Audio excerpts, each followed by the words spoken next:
everyone and welcome back to my channel. I just wanted to do a comments video today going over your comments about autism levels and mental health. I'm doing this video after getting rather triggered by OCD. I hate it when I go out and I hear someone sneeze. It is so my OCD, I just can't handle it. I just have to concentrate looking because then the air feels like really contaminated outside, even though I'm like ages away from whoever sneezed.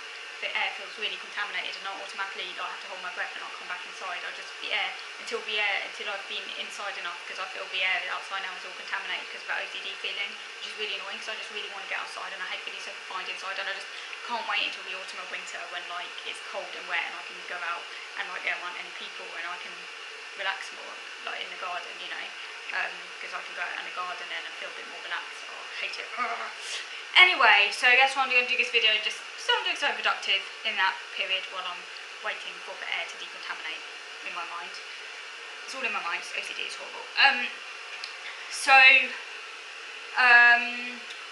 Yeah, so I'm just going to do, going through some of your comments on the mental health and autism levels videos that I did.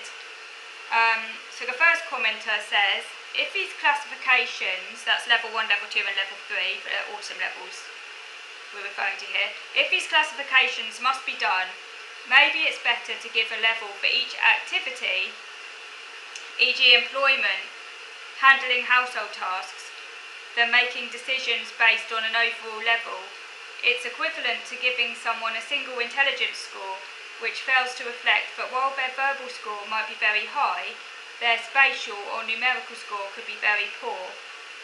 So yeah, that's a good comment indeed.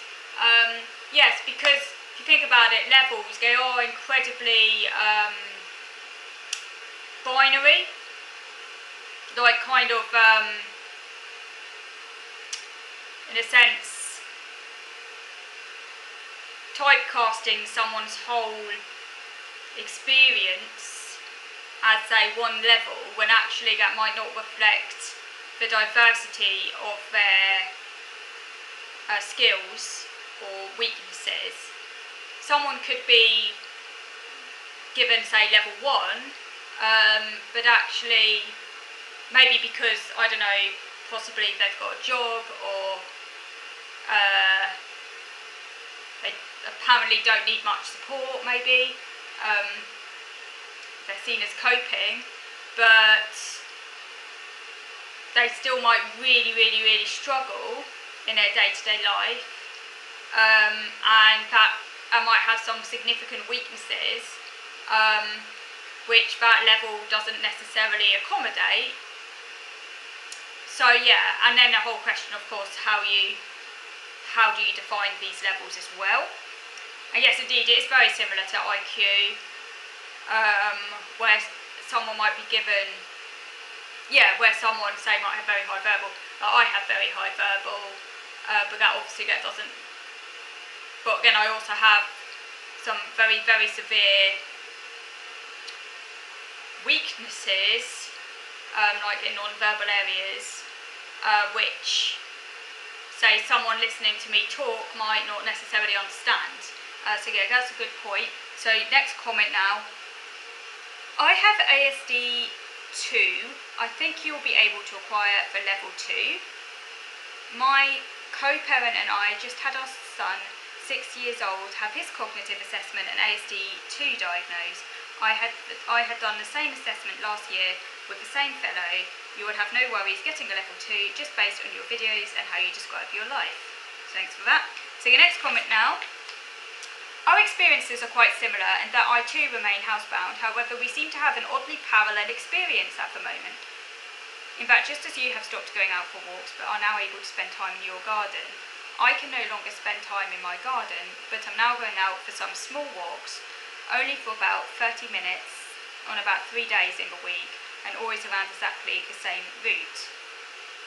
My therapist also has a focus on ACT, so that's ACT, by the way, for those who don't know, is acceptance and commitment therapy. So I'll be interested to hear how you get on with your new therapist. I'm a bit confused about my level, as I was not given a level 1, 2 or 3 with my diagnosis. However, I was given a functional impairment However, I was given a functional impairment rating of moderate, which I guess is equivalent in some way to level 2, though it isn't clear to me because I think that it includes all my difficulties, not just autism.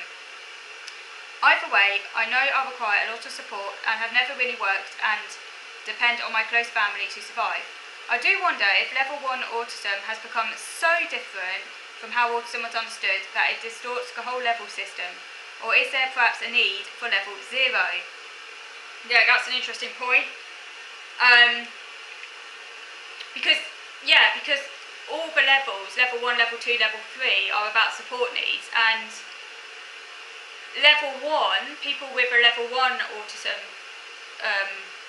diagnosis, if you like, do still need support, as it says for level 1 requires support. So even people with level 1 require support.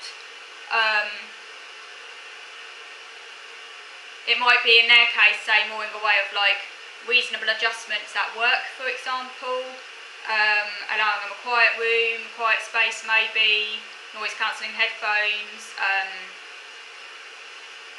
I don't know, things like that. Not having to attend team meetings. They're just a few reasonable adjustments that I can think of. It will depend on different individuals. But yeah, they still need some accommodations and support. The difference is that someone with level 1 has more ability to be independent, could do more things independently, if you like, than someone with level 2. Someone with level 1 has more ability to mask as well, maybe, and to kind of fit in socially, even if it is still very, very difficult for them. So they may be more likely to be able to have relationships, maybe more likely to form friendships, even though it's still obviously very difficult for them, and that sort of thing. But yeah, going by the way some people in the neurodiversity movement now talk about autism as like, oh, this gift, oh, just like a difference, oh, it doesn't cause, oh, it's all society sort of thing, oh, it's not really a disorder, oh, is actually an advantage even, some people in the neurodiversity movement are saying, then yeah, it makes sense to think, well, are they even level 1 then, maybe we need level 0 for these people, you know what I'm saying? So yeah, that's a good point. So the next commenter, says, if a whole bunch of, oh, hang on, sorry, I just turn this off. That was just my timer for my OCD, by the way, because then I feel maybe I could go in the garden when the air's decontaminated. It's all in my head, but that's how it is.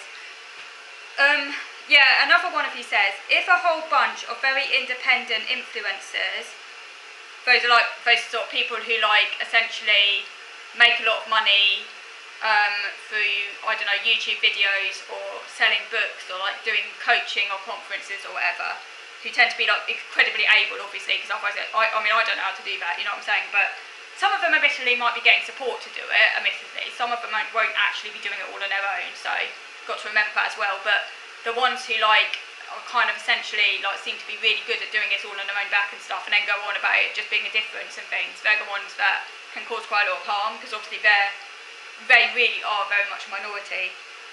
If a whole bunch of very independent influencers who admit to no issues in childhood and say they have ASD1 diagnosis, essentially though, to be diagnosed autistic you do need to have issues in childhood, so that is kind of quite baffling that some people claim that. Like, I don't get that, like, I don't know, that is just weird. Like, autism's a developmental condition, so there has to be problems there in childhood, so.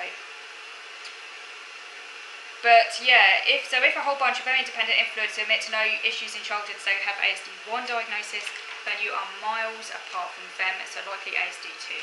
Heck, I had significant features in childhood and have rateable impairments now, and deemed just under the threshold for ASD diagnosis. So that's interesting. It does make me wonder, like, whether or not how ASD is diagnosed in different places as well. Because correct me if I'm wrong, but I think you're in Australia. I think you're Australian, aren't you? Or is it New Zealand? Sorry, I get confused. You're going to hate me for that, sorry, apologies. You're from New Zealand. I think I'm correct. So I just confused the two in my head, but I'm pretty certain you're from New Zealand, but do correct me if I'm wrong, if I remember correctly. But yeah, it's interesting that it does seem that like autism and ASD, autism is diagnosed differently in different places as well, which is interesting. So it does make me wonder whether, say, if you're diagnosed in the UK, if you're assessed in the UK, you might more likely get an autism diagnosis, because I'm not sure. Is it quite strict in New Zealand? Be interested to know how it differs in different places. So that'd be interesting. Yeah, sorry, apologies if I accidentally called you Australian. That was a slip of the tongue, I meant New Zealand. Yeah. So,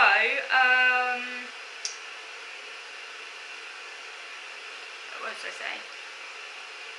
Yeah, what complicates the picture is comorbidities. I am considered independent, but not very effective at it, and that's only possible with a benefit as my main income. Okay, right, I'm going to move over to the next video now to carry on your comments, so moving over to the next video now.